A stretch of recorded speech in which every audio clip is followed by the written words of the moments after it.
picked up his pen and worked at a mathematical solution for 3 long hours. He did not speak, he did not lift his head, he rubbed out, he crossed out, he started again hundreds of times. At first, I trembled in the case he solved it, but so many different combinations of the letters were possible that there was really no danger. Night came, the noises in the street stopped. My uncle saw nothing and heard nothing, not even Martha asking, "Are you going to have any supper tonight, sir?" The professor said nothing, so poor Martha went away unanswered. Soon afterwards, I fell asleep. When I woke up the next morning, the professor was still working. His eyes were red, his cheeks were pale, and his hair was a mess. I honestly felt sorry for him, but I did not say anything about what I had discovered. I was not a cruel man. Did I not speak to protect him? I know him. I said to myself, he will want to go, nothing will stop him. He will risk his life to do something that no other geologist has done. If I show Professor Lindenbrock how to read the parchment, it will be the same as killing him. Let him find out for himself if he can, as killing him. And so I waited, but I had forgotten something. When Martha wanted to leave the house to go to the market, she could not get out. The street door was locked and the key had gone. The professor must have locked the door and put the key in his pocket when he came back from his walk the night before. No one dared to ask him for the key, so there would be no breakfast. I decided to be strong.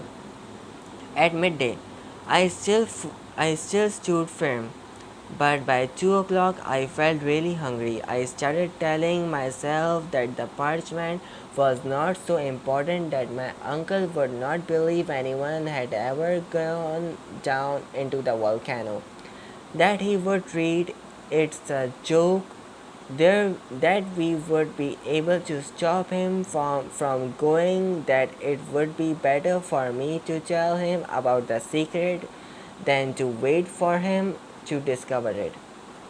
At that point, in my thoughts, the professor stood up and put on his hat. What would he leave the house, leaving Martha and me locked in, getting hungrier and hungrier? "Uncle," I said, Uncle Lindenbrock. "Hey," he said like a man and is suddenly woken up. "What about the key?" "What key?" "The key to the door." "No!"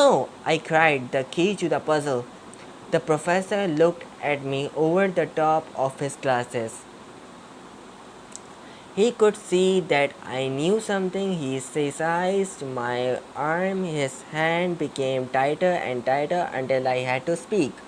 "Read that," I said, handing him the paper on which I had written. "Read it backwards."